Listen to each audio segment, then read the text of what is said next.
Welcome to another episode of the Valley Film Festival at Cine Expo. I'm your host, Aaron Matthew Kaiser, and I'm here with Rachel Belofsky of the Screamfest Horror Film Festival, I guess a sister festival to us here at the festival. Why don't you tell us a little bit about your festival? How long has it been going on? Sure.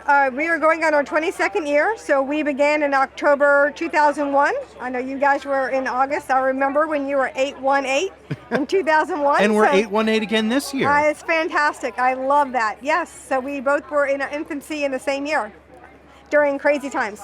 Yeah. So did you, during 2020, did you go virtual? Or? No, 2020. Right. No, we did the drive-in at the Regency.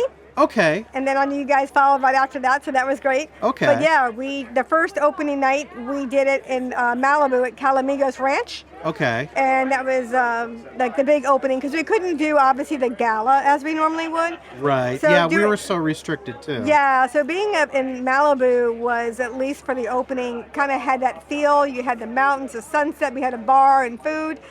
And then for the remaining 9 days, we were at the Regency plant in Van Nuys and did the drive-in, as you guys were. Yeah. Very. I think you, Screamfest and the Valley Film Festival are like two of the only festivals in the world that actually met physically that year. I think so, especially in LA County. I know other places went farther out, but I really felt it was important that not only do we support our county, that we support the local cinema community in our county and not go out to San Bernardino or whatever other drive-ins that were outside the city limits. I felt it was very important to support. Yeah, and we felt that having a physical screening, even though there wasn't the same community that we normally had, and have, I should say, because that's really the strength of our festival. Right. But having the physical screening was still important. We were willing to go virtual only as a worst case scenario. Yeah. But we fought hard, and we even had to delay because we were originally supposed to be around August, and we ended up having to push back to November to wait for conditions to improve. And even then, we ended right before certain regulations came in that were just kind of I think our last night there was a curfew starting. And we're Tracy actually went across the parking lot to the police station and said, curfew starts at 10. Our screening gets out at 10:30. They're like, you're fine. You're fine. Yeah, I think we had curfew. We didn't listen to it, but I'm pretty sure. I know we had curfew. We definitely had curfew. And I remember asking Andrew at the theater, and he was like, he shrugged. I'm like, I shrugged. I'm like, well, there's the cops. And they got something to say. They know where to find us, and they never did. Yeah. And so we rolled, There we go. I was like, I think we had a midnight screening too.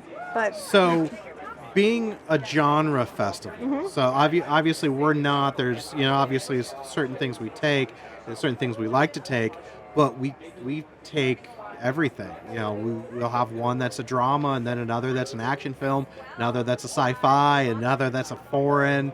We've got and then we got music videos. So, how does selection look like for you guys since you are so narrow focused? Well, we get tons. It's mind-boggling going through 1,000+ films. But we look for, I guess, what any other festival looks for. You're looking at the quality, the production quality. You're looking at the story, the directing, the acting, and the same. I think it hits the same boxes really. Now, do you have a lot of submissions that don't feel like, oh, this really doesn't feel like horror, and you kick those out, or do you sometimes still even include those? We've included, we've had some dark drama or, black comedy, or thriller, but not really. So we have stretched, for that. But, sometimes there have been ones where okay, I don't even know why you submitted. You're none of these categories, not even black comedy. No one's dying, there's no blood, there's no thrill, nothing. So sometimes it's a head scratch, but rarely. Rarely? Yeah, rarely. I probably shouldn't ask this, but what's the favorite film that you've had from all your 22 years? That's so hard. Or maybe just one that just stands out, like you just remember that one film. Trick or Treat. Okay. Michael Dougherty's Trick or Treat with Anna Paquin and Leslie Bibb. It was such a fun film and such a. Have you seen it? No, I haven't. Okay, I highly recommend. It's probably Netflix by now, but it's like 2008. I want to say it was Warner Brothers film, and I guess there was some kind of drama behind the scenes, so they kind of shelved it for a while. And then we did a screening, and like the fans were like loving it, and so I think they started doing more than Ain't It Cool News, hosted some screenings of it, and got some buzz. And I don't know where it ended up, but it's definitely dark but funny. Right. So it was one of my favorites. Yeah, definitely one Okay. of my favorites. So what's the hardest part of running the festival for you? Hardest part?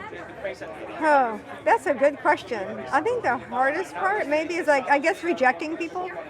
And as with any festival, some filmmakers I know Tracy says that's the part she hates the most as well. they take it so personally, and it's gotten better over the As a years. filmmaker, I can understand. Don't you understand my brilliance? Oh God, there used to be, and also with the screenplay competition as well, the rejection, and it used to make me physically ill. I would do it at a certain time and not look because it has gotten better. I don't know if just filmmakers have become more involved and more mature, or if it's different level of people submitting. But it used to, you would get emails firing back, F you, and things they would say, and you're just like, okay, well, your professionalism shows on screen. Need I say more? Do you know what I mean? Yeah. Like if the quality. It's like once you see behind the curtain, you're like, yeah, Yeah. that explains everything I saw or didn't see. It didn't see, exactly. And then it's gotten better, but then it is hard when, if you know somebody and the panel doesn't select them and they're like Rachel, and you're like, it's a panel. Like, sometimes I think that's the hardest. Because Yeah. you do genuinely feel bad. You want to take everyone, but there's only so much you can do. So Yeah. it's, Yeah, sometimes it's like there's that one. It's like, it's can't justify that one. it's Yeah. that's just the challenge of working with friends in general. Yeah. It's like, oh, I really need to be the boss right now, but Yeah. It's like, yeah. So I think that's the hardest part for me. Yeah. So what on the inverse? What's the most rewarding thing for you? I think the most rewarding is getting to meet so many awesome filmmakers and the relationships that you make. And when you can connect a filmmaker with an agent or getting them to the right distribution, that's really rewarding. So you've had a good success with bringing distributors and filmmakers together. Then. We have. I guess our biggest success, and it's kind of hard to top that one, is when we discovered Paranormal Activity. Oh. So a month before the screening, I took it to CAA. They sat on it for a little bit, and then the day after our screening, when it was getting awards, and I got it reviewed in LA Weekly and all the genre sites. When it started getting the buzz and they watched it, they literally called him the next day after the festival, Oren Peli, and signed Oren Peli the next day. So. And was this before? Because I had heard 2007. Well, I had heard that wasn't Spielberg or someone came in. They did. That is correct. After us, but yes. Yeah, and they changed up, added some more for the ending or something. Yes, they reshot the ending. They changed it a little bit, so he did come in. But yeah, so awesome. This was all before all of that. Oh yeah, this Okay. was a unknown little $15,000 feature that was submitted. He wanted to go pass out postcards on the promenade. He wouldn't even give me a DVD screener. I was like, give me a screener. So it was like pried it from his hands. Like, I cannot market your movie if you don't give me this DVD. We have to get him reviewed. But he was so precious with it. It was really cute. Yeah. Because he wasn't a professional filmmaker. He was a video game designer in San Diego. Okay. So this was like a thing he did on the offshoot. Well, which is, you said San Diego, right? Correct. So I'm from San Diego, and I had founded a film networking organization down there, or co-founded. I wasn't the only one, but I was part of the team that founded it. And I don't remember if we ever brought him in as a guest, but we were talking to him. So I'm Facebook friends with him.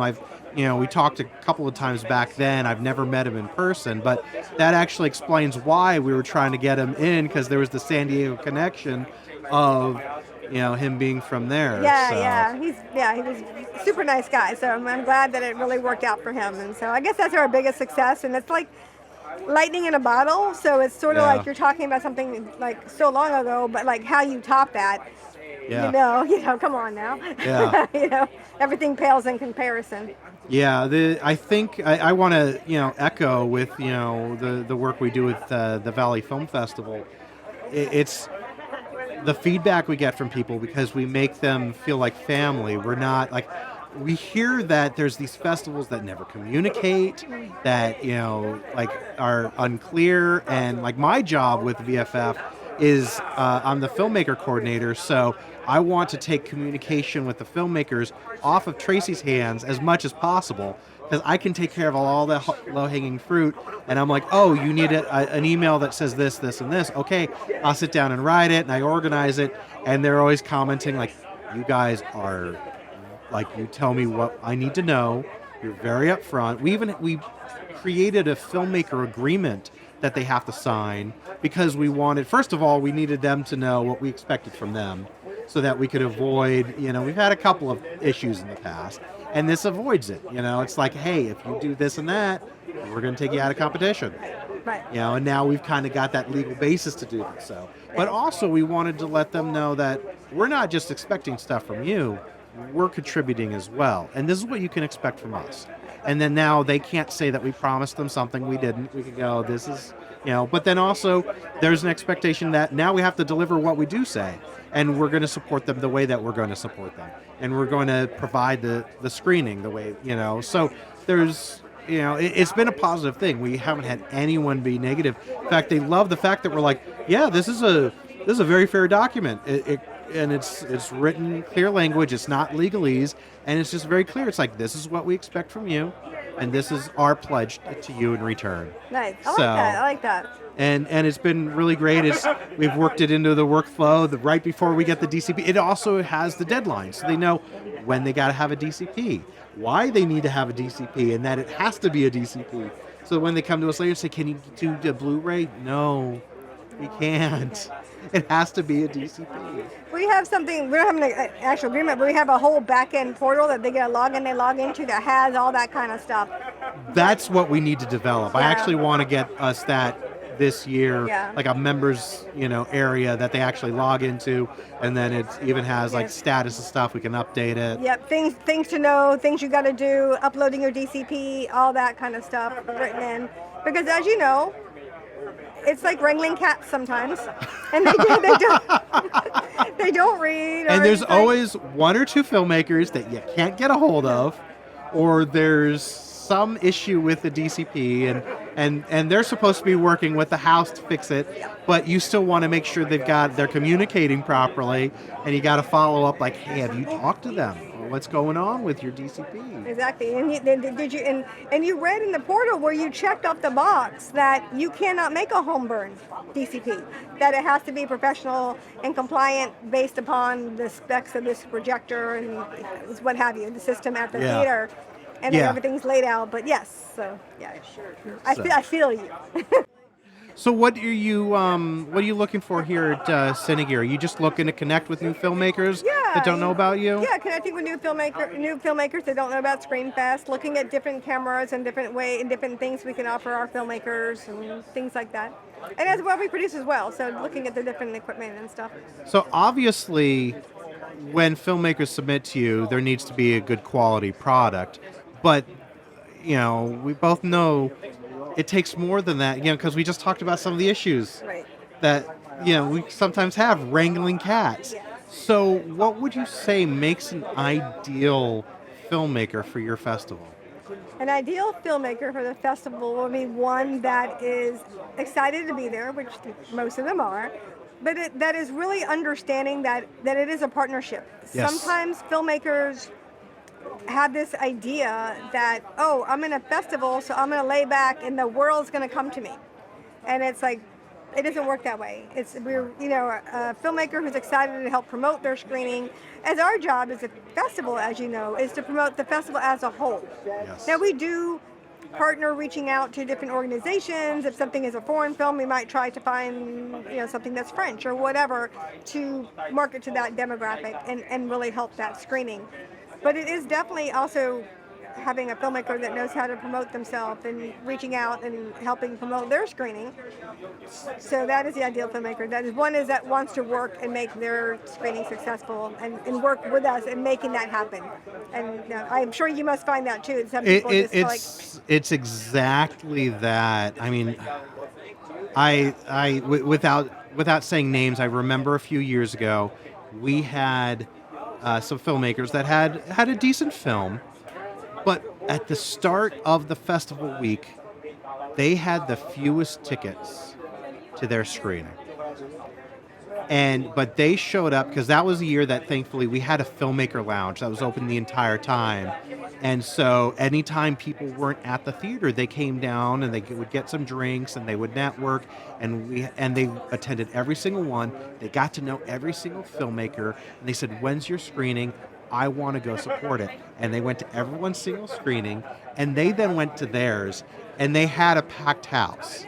I don't think they had sold tickets. It was the comps from the filmmakers, but they had a packed house. I mean, they had a combination, but it was such a turnaround from the beginning. And then they were the one film that year that got distribution from our festival. nice. Like, it's really interesting to see that. And so I would like to relay that, like, when we're, meeting with new filmmakers, and if they've got questions, I say, this is the type of filmmaker you need to be. You need to be like, we work hard to create a community atmosphere, a family atmosphere, so that, it's not just you come in, go to your screening and leave. That's why we give you can have 2 comps to any screening you want to go to. And like, not just like 2 total. It's like 2. You want to go to every film? You can go to every film because, we reserve enough tickets for the screening for the other filmmakers to attend Yeah. for that purpose, for that reason, because we want you to do that. And by encouraging it and providing the groundwork for it, providing the opportunity Right. for the filmmakers, through the mixers and through Yeah. the different things, which obviously, again, it was hard to do when things were locked down, and Sure. and then, we really gotta, like, even when we're back, we're like, we technically have to keep it to like 15 people, or Right. well, we got our screenings in person, but we don't really have any parties. Right. So we're hoping this year it gets back to kind of a normal. Exactly. Um, Do you find that out of state or foreign versus LA filmmakers? I feel like the out of state and the international ones are more apt to come support each other ones, and the LA ones, not all of To them, an but extent. they see like, okay, it's my screening, peace out, see you at the awards, and you're like, Yeah. what? You would meet some really cool filmmakers here. We really want you guys. Do you find that a little bit? A little bit. It Yeah, depends. right. It's a mix. Like, of the LA ones, like, it might be half and half. I mean, part of it's the fact that they're busy working and they don't have time to take off Right. from their job. True. And True. then they're like, they at least commit to their screening and maybe one more, One more. and then the party at the end, the awards ceremony. Exactly. But we're also hoping that this year we have 5 days of screenings, but 8 days of the festival. So we're going to have like music. We're going to have educational stuff. We're going to have hopefully we're going to have some type of a market type of event like we've done in the past. Okay. We found like that doing like a matchmaking. We actually did speed dating. Distributor speed dating, and that was Nice. actually how the film got the distribution. Was they talked to Nice. the distributor, and it worked out well, and then they had a good showing at the turnout at their showing, and so the distributor was like, okay. Nice. I've done that with screenplays. We brought in development executives, and everyone Okay. did speed dating for screenplays. They got to pitch their screenplay to all the genre execs and stuff. So yeah. So, but yeah, it's we definitely see that. It's the LA ones. I mean, I think it's easier for the out of town ones because they're like, well, I'm here, and this is what I'm going to be doing the entire time I'm here. Exactly. And so, it's their experience, and they would even love more stuff to be happening. I think last year we had a party every night. Yeah. We did have a little bit. We were like bars here, a couple bars here. Yeah. And so it's just Yeah. enabling that. And there's like one night where I think like 3 people showed up, other than like myself and Tracy, and Yeah. that was fine. But then the next night it was everyone. Yeah. It depended on the screening too, and Yeah, I know. because also if a film from out of this is the weird thing. If it's a film from out of the area, they don't have the local base. And if it's not paired with a local film, then you've got no one like There. it's a lower turnout Right. screening as well. LA local short with a out of state. Yes, of course. Yeah. So Yeah, yeah, ditto. that's kind of Yeah. how we pair things. Yeah. Likewise, the same, Yeah. same. It sounds like you and Tracy are on a lot of On the same things, pages. exactly.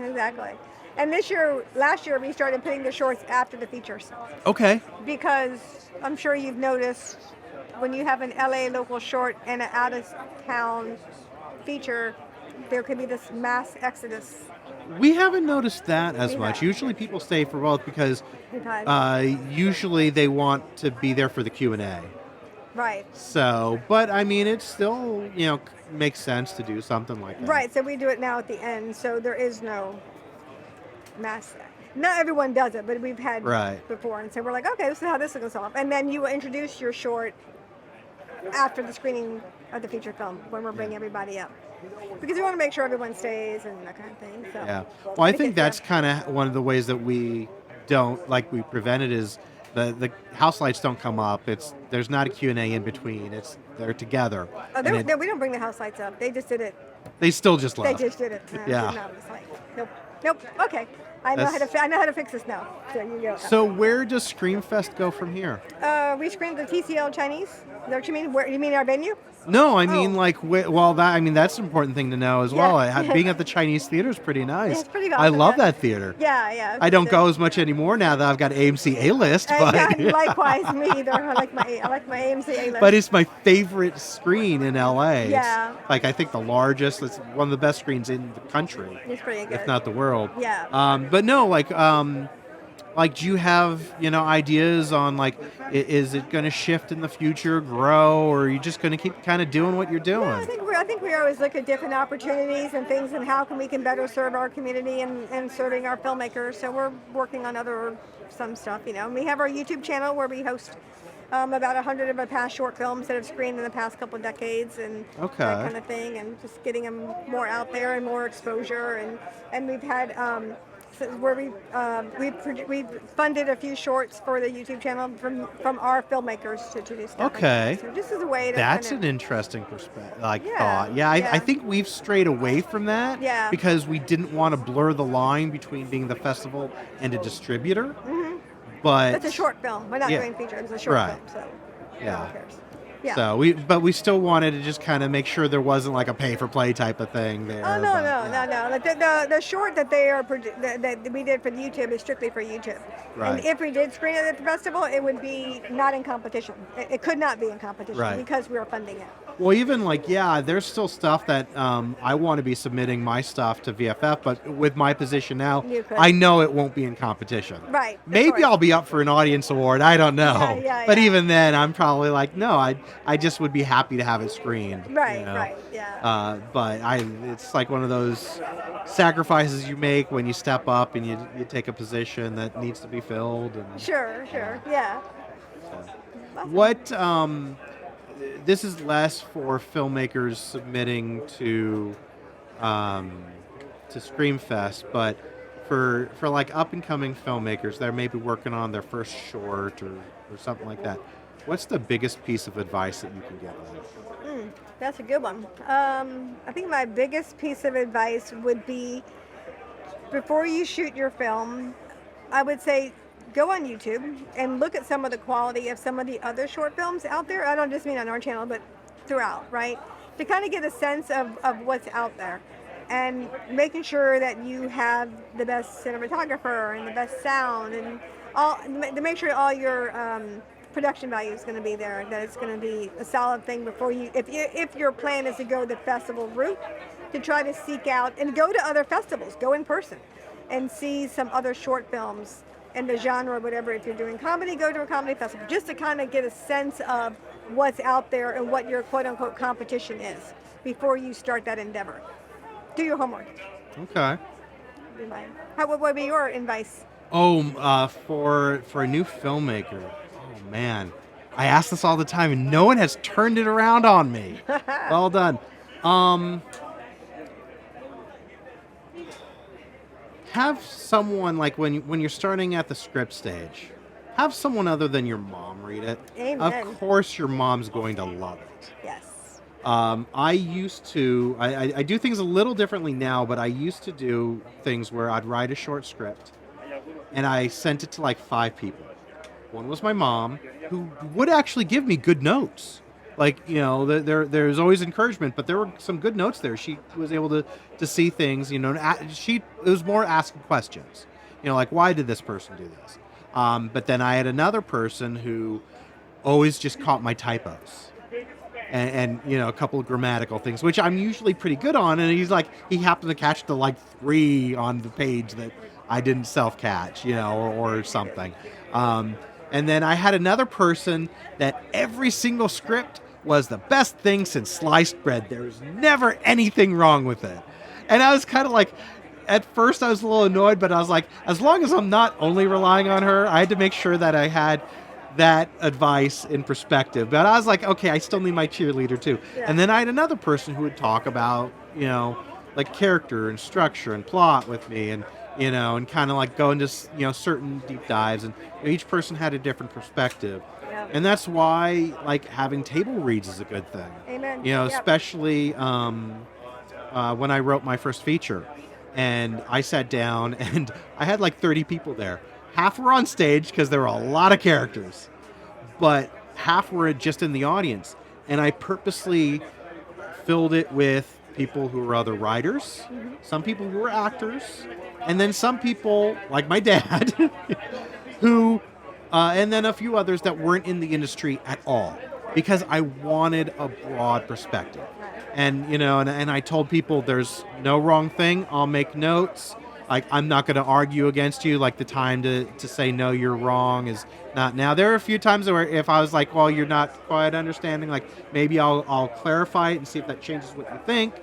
But, my job was not to argue. It was to listen, take notes. And then even like I didn't have to take their notes. I could still stick to my guns and say, even though everyone's telling me this is a bad thing, if there's a reason for it, I'll keep it. But it was like one of the things, like, I knew that, you're supposed to hate my title character by page 100. And so I was like, did everyone hate it by then? They were like, yeah. I'm like, when did, you hate them? They're like, oh, maybe this page, that page. And one person goes, page 5 or page 10, since this scene over here. And I'm like, really, why?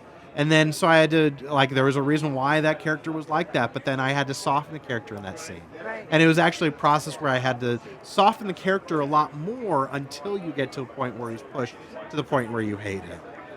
So I had to take a lot of that and modify it over time, but it's all that different perspective, and I mean, there's things, because I have my perspective. There was a web series I wrote once where I had the guy, like, it was a first meet. The guy ran the girl off the road on accident, and then he has to help her complete deliveries. And so he basically, in the original draft, just grabbed her hand, threw her in the car, and took off. I'm like, he took charge. And one of the women in the writers group goes, he just kidnapped her. I'm like, no, he didn't. He kidnapped her. And I had to rewrite it where he had to convince her to get in the car because he's a stranger. Right. Like, I'm like, that makes total sense. Right. And it's outside of my perspective as a man. Like, Yeah, you're like, so you got to listen to that. Don't, especially if you're starting out, know that you don't know what you don't know. Exactly. Be willing to be told, this is crap. It needs to be improved. I mean, Yeah. if you hold it too tightly and aren't willing to be told where things need to be improved, you're in the wrong business. You're in the wrong business. You're in the wrong and business. even if you manage to make it, it's going to look bad. Yeah, and you're probably not going to get many jobs, because here's the thing: when on the feature film side, on the screenwriter side, if you're going out for pitches or you're getting hired, by reputable production companies, they're going to have their development executives, and they're going to give you some notes that you don't agree with. Yeah. But basically, your job is to write and sell that screenplay. You know? And if you become difficult, you get labeled as difficult. Yeah. And it's very rare that, out the gate, especially, you're going to be able to have that final say. I mean, I remember hearing, like, Mel Brooks Yeah. with Blazing Saddles. And they're okay with certain things. They're okay with punching a woman, but they go, no, they're okay with punching the horse, but not the woman or something like that. And then they're like, you wrote okay, no punching the horse, no punching the, okay, yeah. And then the executive walked out of the room, and because he had Final Cut, he threw it up, crumbled it up, threw it out. But he also had already proven himself with Get Smart and all that other stuff. And so, he had, some gravitas behind him. You're not going to have that. No. I know a story of someone who was pitching to a network, had sold them, and then like they were ready to greenlight his series, and then he goes, and we got to bring in this person, we got to do this, and I'm not going to let you do that. And the person with him saw the excitement just drain from their face, and that project to this day has not been made. Well, we had a writer and we had a known producer, and we basically had a greenlit film. And, the producer read it and gave him some notes.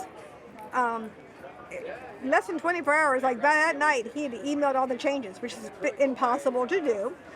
And, it's like we spent more time giving him the notes, and he was like, oh, yeah, I'm not doing anything until I get paid, whatever. And it's like, no, you need to make these changes, so they're going to... And to this day, that movie never got made. Wow. And it was like, okay, well, see ya. I mean, It's sad. There are so many egos in this business. Right, they get in your way. And some of them are professional egos that do get work. Right. But unfortunately, that makes everyone else think that it works that way, but it doesn't. It works, but it doesn't. And even if you're going to... This was like 10 years ago, so and he's never sold another thing, or There was an interview I saw with someone that had gotten a job on over at Bad Robot on one of the shows, and it was one of the things where I guess they